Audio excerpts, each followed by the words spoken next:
शिव शिव आरती तुम्हारी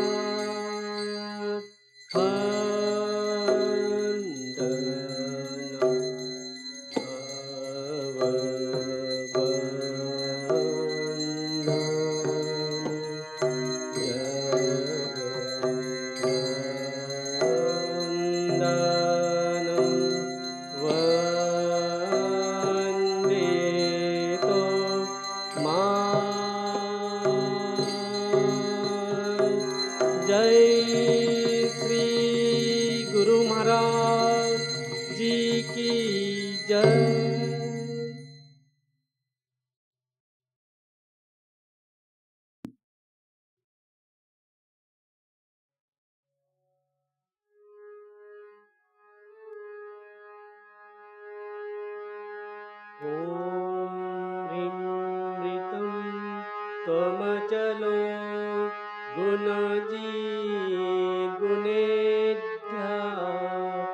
नक्तं दिवं सकरुणं तव पादपद्मं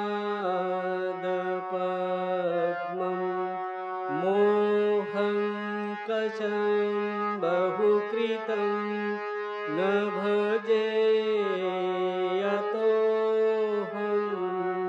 तस्मात् त्वमेव शरणं मम दीनबन्धो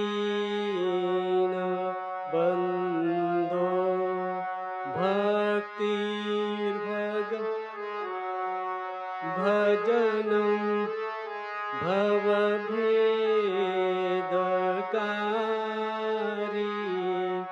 गच्छन्त्यलं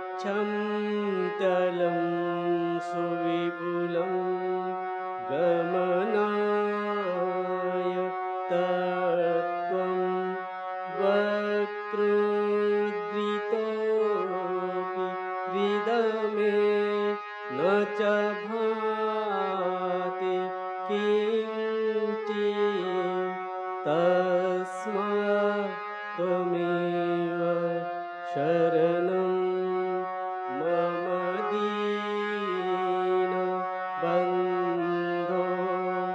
तेजस्तरन्ति तरसा त्वयि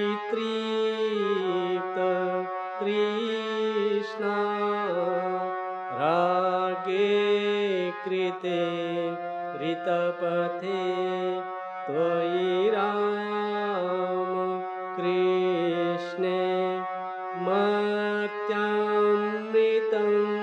तव पदं मरणोन्नाशम्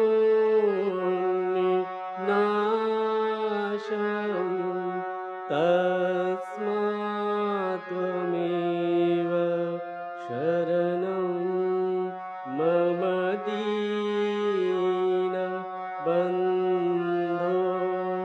कृत्यं करोति कलुषं कुहकान्तकारी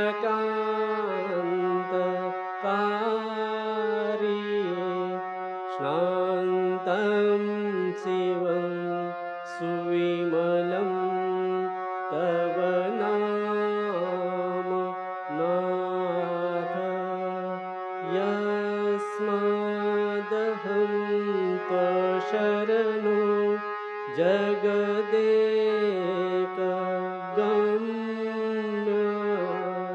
तस्मात् त्वमेव शरणं मम दीनबन्धो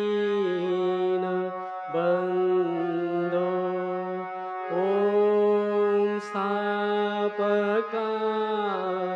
च धर्मस्य सर्वधर्मस्वरूपिणे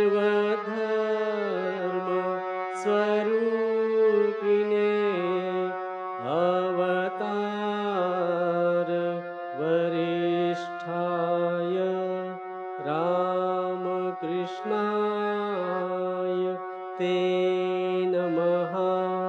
ॐ नमः श्री भगवते रामकृष्णाय नमो नमः।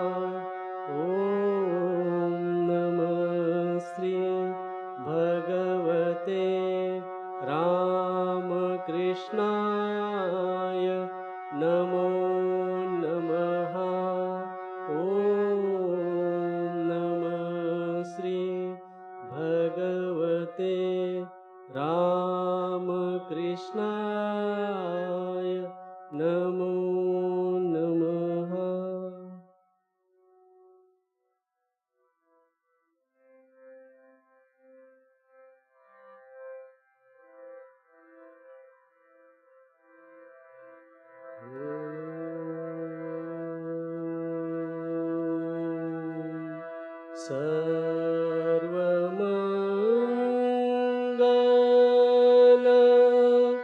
माङ्गल्ये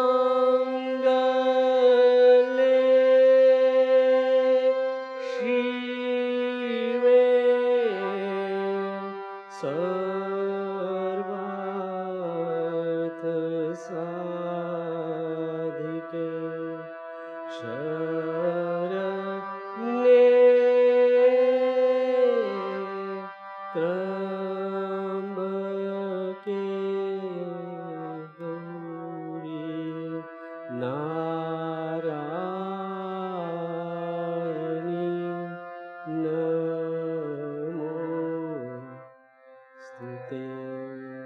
सृष्टिस्थिति विनाशानां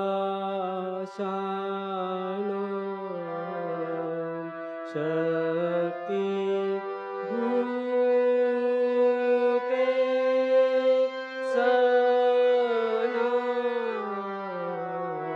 सनातनी गुणाश्रये गुणमये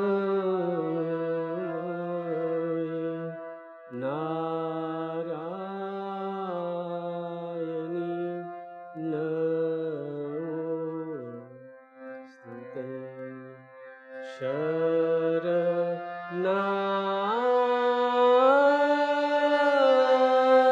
शरणागत दीनार्त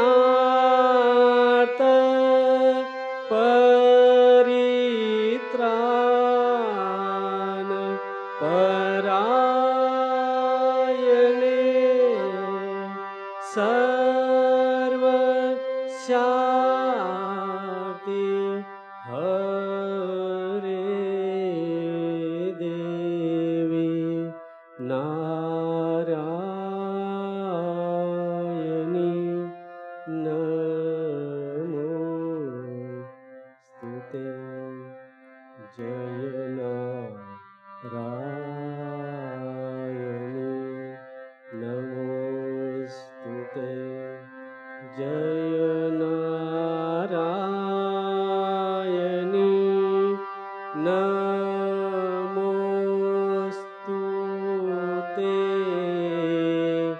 जय नारायणी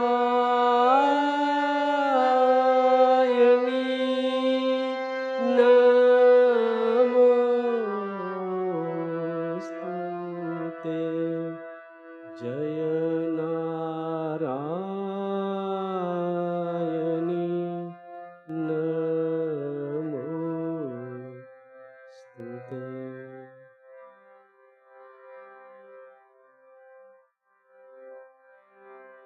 जय महामाई की जय।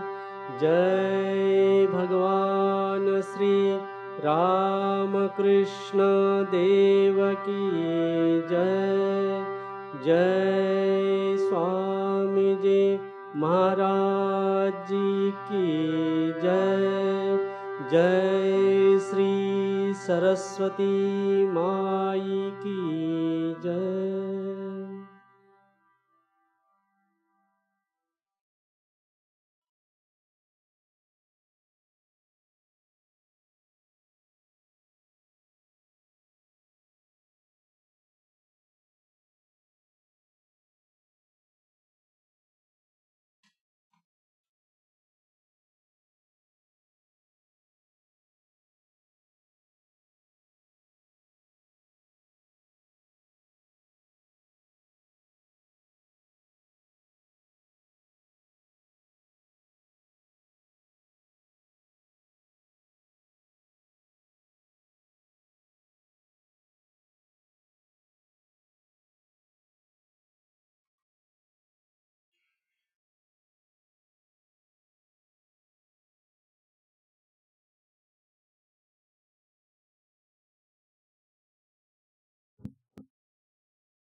Namashri Atirajaya Vivekananda Sure Satchet Sukhaswarupaya Swami Tapaharine.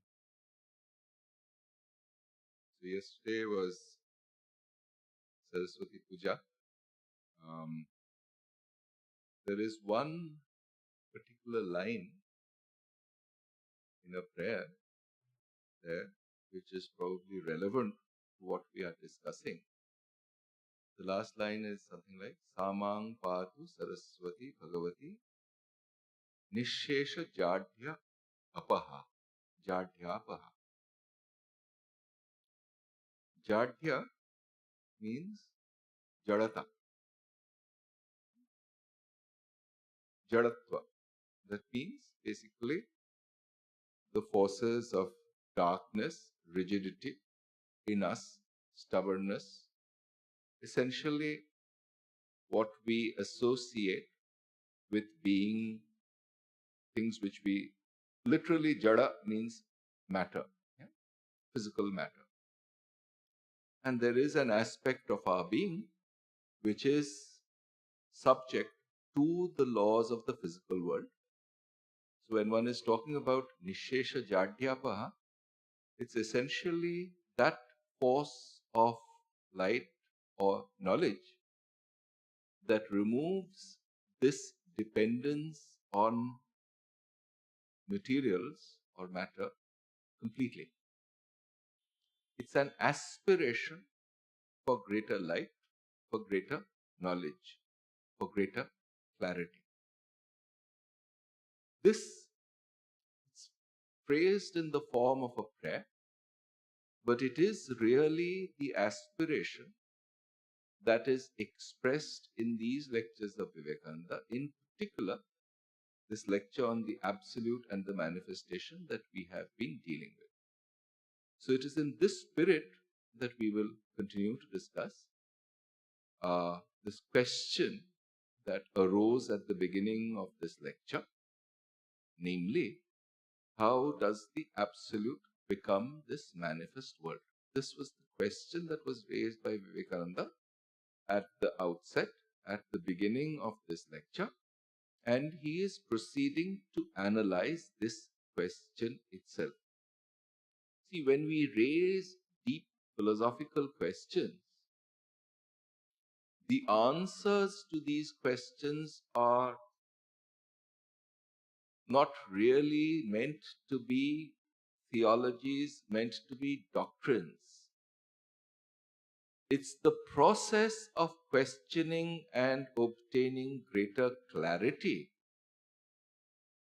that is to be valued, not the answer itself, not the philosophical doctrine itself. That has about as much use as essentially saying something like, so you have a couple of animals in front of you, is this a cat or a dog? And somebody says, oh, this is a cat, or somebody says, no, this is a dog. That answer does not help you. What does help here, the inquiry is really into the subject, into the individual subject. And what one is asking for is the universal dimension to that subjective principle of knowledge, to that subjective principle of existence itself. There are existential problems which we had discussed in a previous lecture. When faced with death, even the boldest minds recoil and ask, is this the end of everything? And so the answer is necessary for carrying on our day-to-day existence when faced with this ultimate temporal reality called death. Long back, I think I mentioned this here, perhaps not. There was this interview of this famous film director, Satyajit Ray, by another famous film director, Shyam Benegal. And Benegal asks Ray, what is the place of irony? That means, well, you all know what irony is. what is the place of irony in your films? And being somebody who has studied human life, human existence in depth, his answer was quite significant. He says, oh yes, in any film that is relevant to human lives, that touches human lives at a certain depth, the ironic dimension is essential. And then he goes on to expand on that. Because you see, life itself is an irony when juxtaposed with death. All of life, yeah. And then there is this cessation that we call death. Granting that it's a fact, we know it, but it's not something we feel with our being. It's something that we know as something that happens to other people. Death happens to other people. But death happens to me is not something I have an experience of. And so really the fear of death is this fear of the unknown. Yeah? There's a song of Tagore where he says, Moha Ajanar, of that great unknown. Referring to this, it's a song which starts with Shamukhe Shanti Parava. So in front of us is this ocean of peace.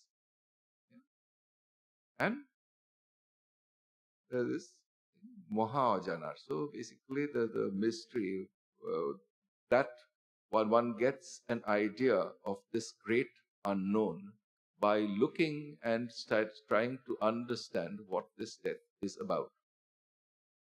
So this issue of whether there is something which is not caught within the framework of time is something that is existentially important to us.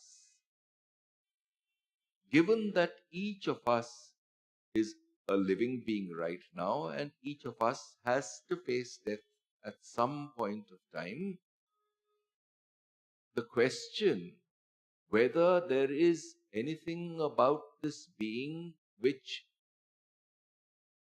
for want of a better word, transcends death is an inquiry that has to be performed here and now. Not some post-mortem understanding, but some clear understanding necessary now. It's in this context that this problem, which sounds very abstruse, how did the absolute become the manifest, becomes relevant. The notion that he discussed so far was this notion of causality, and really what he is understanding, analyzing in this question is the single word why. Why did the absolute become this manifest word? This is the crude way that that question has been put, and he is really asking, what exactly do you mean by this word why? What is the framework in which you want an answer? And then the first answer starts appearing. When we say why, what do we usually mean? When we say that this light is burning and it's emitting light, and we ask the question why, what we want is a causal explanation. This amount of light that is coming out and making the mic, the table, the book illumined is caused by something. And then one starts analyzing that bulb, the inner workings of that bulb. And then one essentially understands, okay, so this is functioning under the same principle as a tube light functions. So there are electrons that are being discharged from one end to the other, and from the negative end, it gets attracted to the positive end, and this flow of electrons, they impinge on some material, and then there are these flashes which are coordinated, and this collection of flashes coordinated is what we perceive as light. So the causal chain is being traced back to this flow of electrons. This is a deeper scientific explanation of what we mean by the cause of this light falling on us, falling on this table. So this is really the meaning, this is the kind of framework that we want when we ask the question why. Now let's turn that same framework to this question that was asked initially. Why or how has the Absolute become the manifest? And the first answer that is really given is that this framework of causality itself is a mode of functioning of our consciousness. Ramana Maharshi in some place says, when you were in deep sleep, did you really ask the question why I am in deep sleep? No. So this causal framework that we usually use to understand various things is not something that is indispensable to our existence. When we are in deep sleep, when there are no dreams, nor in our waking state when we look around and see this world caught in a framework of time, space, and causation. So when this dream and waking state are removed and you are in quiescence, a state of mind we call deep sleep, this notion of causality goes away. But nobody doubts one's own existence at that time. For instance, what one says is that I did not know anything, I slept soundly. That is the collection of words, Sukha Maham Aswapsam Na Kinchit Avedisham. These are Sanskrit words saying the same thing. This is the way the waking state mind describes the experience of deep sleep. It does not doubt for a moment that the person existed while sleeping deeply. One does not say, oh, I did not exist while I was in deep sleep. I have come into existence again. Yeah? If that were the case, then continuity of existence would be blown apart. So it is really trying to understand these various subjective experiences and trying to get at this point that this question why, by which we really want to understand framework in terms of preceding causes, is a framework of mind that vanishes when we are in deep sleep. It is not an inseparable part of our day-to-day existence. So, this is something that we need to grasp. The framework of causality is not an essential part of our being. It is an essential part of the way the mind functions in the waking state or even in the dream state. That's the only way we can make sense of the world. Hence, these explanations were given. Either you learn it from experience or that it is constitutional and there is no real resolution. So, let's go on. Basically, with this background, that when we look at this question and ask the question why, what we are trying to seek is a causal framework. And what is being challenged is this predetermined prejudice that every answer, everything that has, when we say this question, when we use this question why, the answer has to be in terms of a causal chain. That is being challenged here. And what is going to take its place? What is going to take its place is the process of analysis itself. So when we say why, the conclusion will be investigate.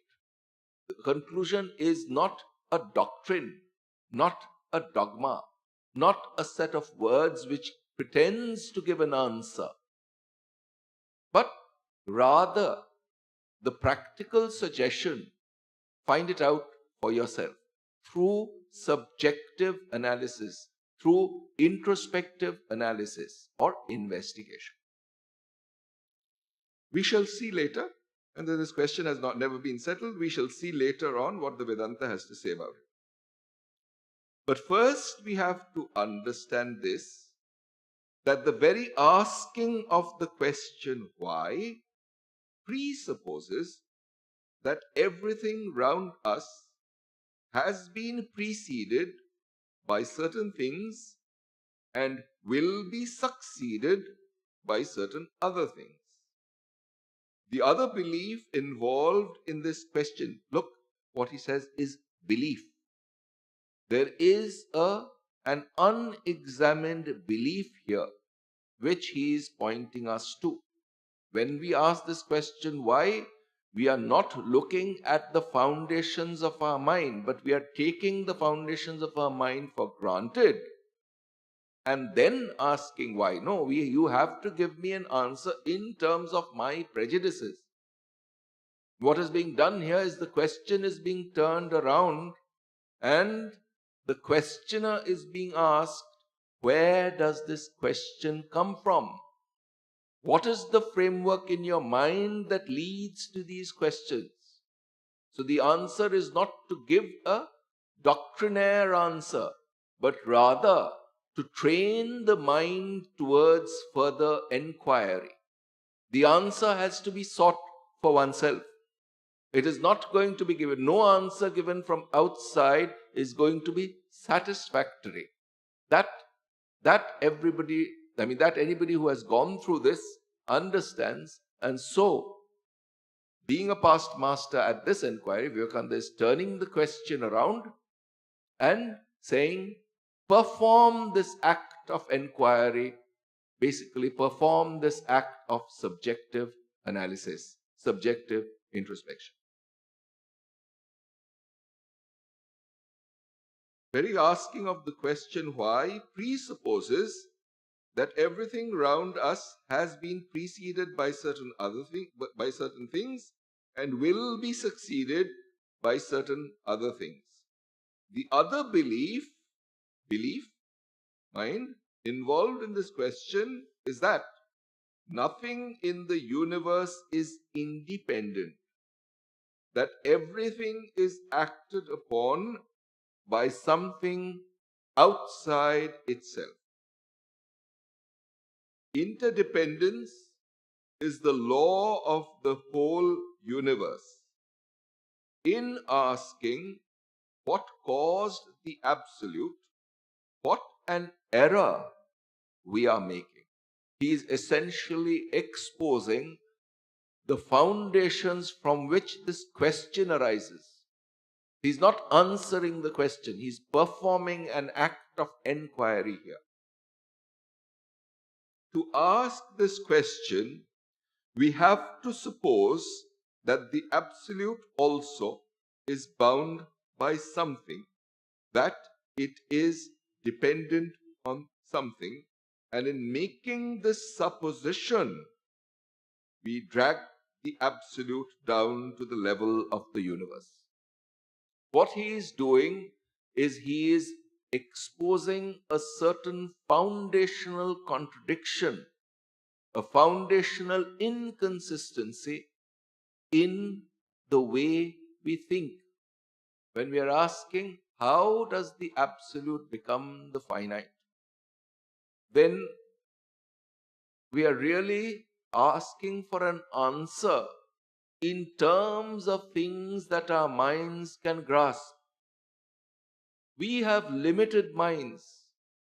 What he's about to say is that if we had a doctrine that we thought of as an explanation, as an answer to this question, then this doctrine really fits into this general category of intellectual frameworks.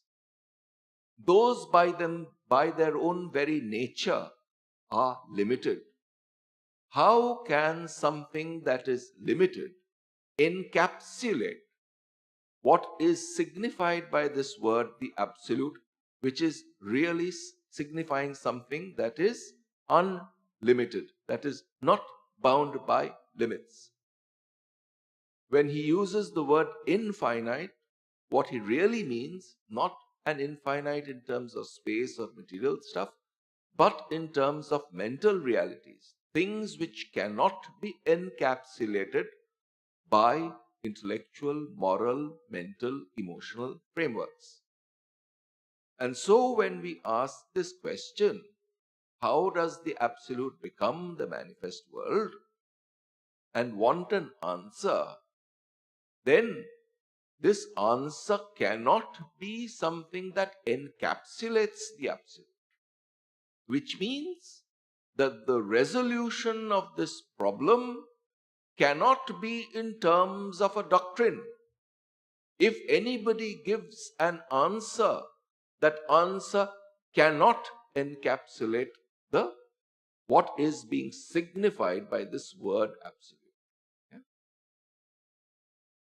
In the Brihadaranyaka, very similar kind of question and answer is done. And a very deep question is raised there. Vignatara mare kena vijanya. By what indeed does one know the knower? When we know, they say, this camera in front of us, we know it in terms of what we call our mind. This mind captures some image, we process it, and then there's a flash, and we call it the knowledge of this camera in front of us.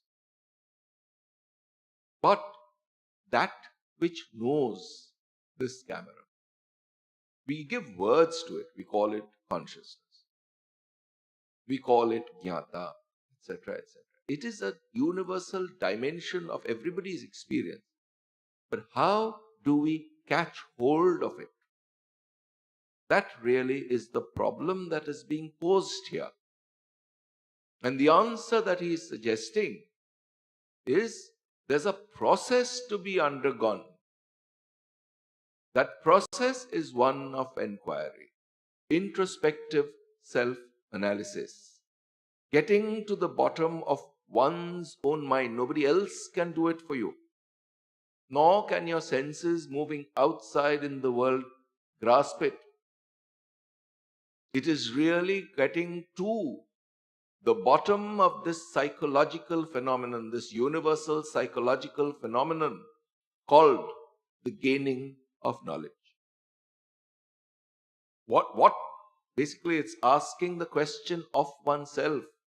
What do I really mean when I say I know? And the answer is not to be sought in terms of words or frameworks. Yeah? In another place in the Chandogya it said, Vacharambhanam vikaranamadheyam mrittika ityeva satyam.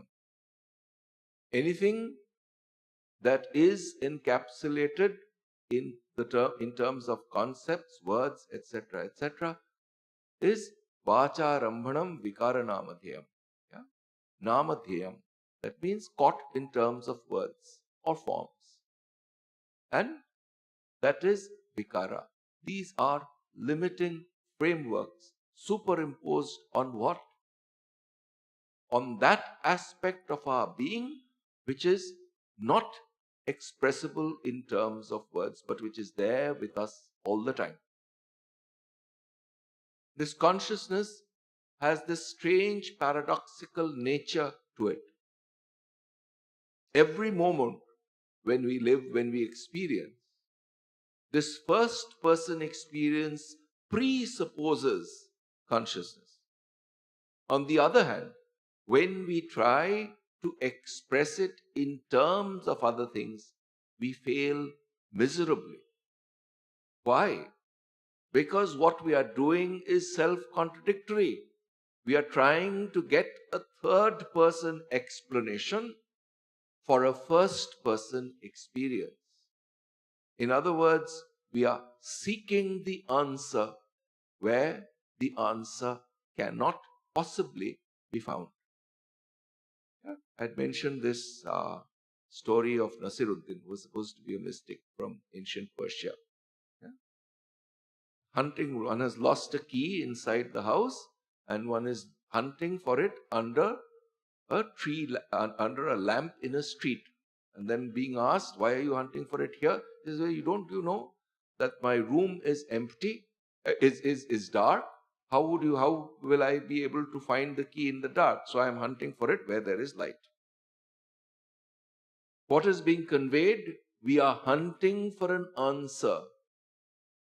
Though in the dark, though the key has been lost in the dark, we are aware that the key is somewhere there. But instead of hunting for the key there, we are hunting for it where there is light, which means where we are accustomed to hunt for it. In terms of our third person experience, in terms of our outgoing mind, the solution that is being proposed here is that this answer cannot be sought by this outgoing mind. It has to turn inward on itself and analyze its own foundations till it catches hold. This principle of knowledge, this principle of consciousness is ever there with us. Can we turn it upon itself, bereft of other limiting adjuncts? And those who have this urge for truth, it's this urge for truth, this longing for truth, that will fuel this enquiry. This enquiry is what is called Viveka, analysis. Yeah?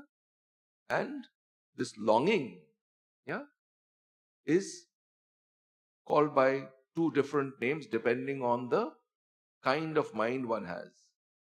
Yeah? Either it's called bhakti, or it's called jigyasa or mumukshutva. Yeah? So in any case, it's a certain longing for truth. It's not a rational instinct, but it is something that is constitutional in human beings. This urge to make sense of the world, this urge to have a meaning to one's own life. If one's life becomes meaningless, which means no aim for it, then it becomes very difficult to live. Where does that meaning lie? Where does the significance of such a life lie? And the answer is being given that you have a certain motive for living. Ask yourself where in your psyche it lies. That meaningfulness is no different from consciousness itself. In some sense, the dynamic aspect is what we call meaningfulness. It's what drives us, and what we are gunning for is clarity, complete clarity, which we call consciousness itself. What an error we are making. To ask this question, we have to suppose that the Absolute also is bound by something, that it is dependent on something. And in making this supposition, we drag the Absolute down to the level of the universe. For in the Absolute, there is neither time, space, nor causation. It is all one. That which exists by itself alone cannot have any cause. That which is free cannot have any cause. Else it would not be free but bound. That which has relativity cannot be free. Thus we see the very question why the infinite became the finite is an impossible one, for it is self-contradictory. See, he's gone on and used a bunch of words here. The aim of it is to essentially guide our minds to a certain core aspect of our being, which we call by various names. We call it freedom, we call it infinite, we call it absolute, etc., etc. Yeah. So essentially, this stuff, absolute, freedom, consciousness, etc., they are signifying a certain subjective core aspect of our existence. And the urging here is to turn one's mind towards it.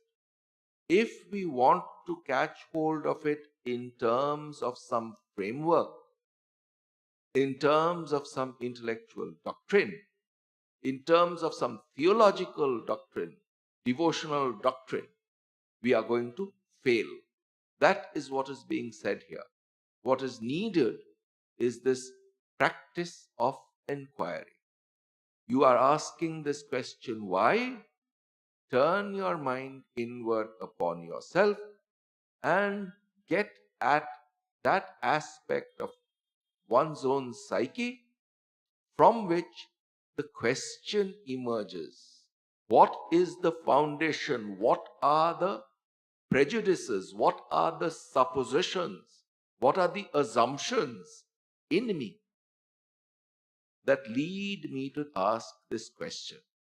So rather than asking the question without or outside, what we are doing is turning the mind upon itself and trying to get at that part of our being which results in these questions. In other words, enquiry not directed outside into the world, but directed into the instrument that performs the inquiry, namely asking questions of the mind itself. Asking the mind, what do you mean when you say you exist? I say I exist.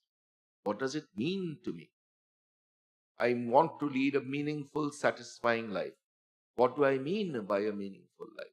What does meaning, what is the sense in which I use these meanings? Most of the time we use these words very vaguely, without clarity, without precision.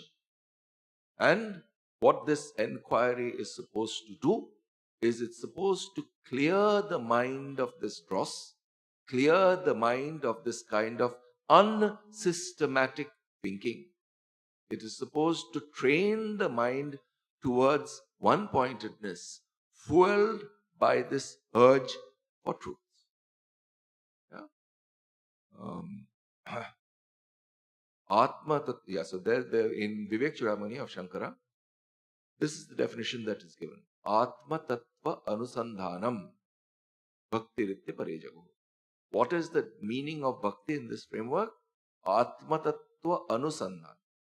Anusandhana is investigation and enquiry, hunting out, searching earnestly for this truth. That is this quest, this longing itself for truth is what is called bhakti in this purely Vedantic framework.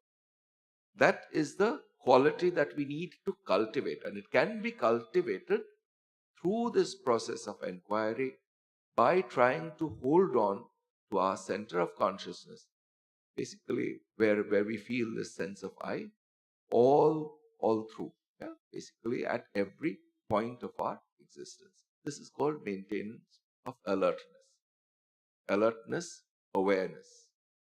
And this cultivation of this is what is sought by this prayer that we started off with, Nishesha Jatya. Om Shanti Shanti Shanti. Hari Om Tat Sat. Shri Ramakrishna Arpanamastu.